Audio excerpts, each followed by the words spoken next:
भैया भैया। क्या हुआ लक्ष्मण?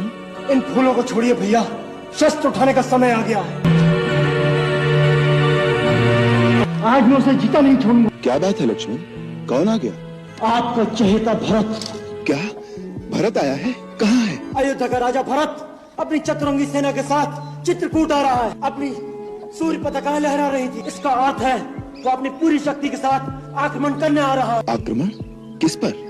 आप पर। राज्य पाकर उससे राज का मत संभाला नहीं किया। उसे नहीं पता था कि अभी तक मैं कुछ जीवित है। भरत की बुद्धि ऐसी कुटिल कभी नहीं हो सकती। जिसकी माँ की बुद्धि इतनी कुटिल हो तो उसके पुत्र की बुद्धि कुटिल क्यों नहीं हो सकती? यदि उसके हृदय में कपट नहीं होता तो अपने साथ हाथी घोड़े और सेना लेकर नहीं चलता। अरे मानव तो क्या, इंद्र जैसे देवता भी राजमत के नशे में चूर होकर उचित और अनुचित भूल जाते हैं। वो आपको निस्सहाय बेसहारा समझकर आपकी हत्या करने आ रहा है। नहीं लक्ष्मण नहीं। आपको मेरी सौगंध है भैया, आज मुझे मत रोकिएगा। मैं आपके चरणों की शपथ खाता हूँ, यदि मैंने क्षत्रिय कुल में जन्म लिया है तो आज वे दोनों रण क्षेत्र में मेरे हाथों मारे जाएंगे। लक्ष्मण, मुझे तुम्हारी वीरता पर और तुम्हारे पराक्रम पर किंचित भी संदेह नहीं है। तुम क्रोध के आवेश में भरत को अवश्य मार सकते हो, परंतु जब तुम्हें पता लगेगा कि भरत पर तुम्हारा संदेह मिथ्या था तो क्या फिर उसे जीवित भी कर सकोगे? परंतु भैया, जो आंखों से दिख रहा है उसे आप संदेह कह रहे हैं। कभी कभी आंखों से देखा हुआ भी सत्य नहीं होता। राजपथ का प्रमाद साधारण मानव को हो सकता है, इंद्र जैसे देवता को भी हो सकता है, परंतु भरत का स्थान देवताओं से भी ऊंचा है। जिस प्रकार खटाई की एक बूंद से क्षीर सागर का दूध नहीं फट सकता, उसी प्रकार अयोध्या तो क्या त्रिलोक का राज्य भी भरत को दे दिया जाए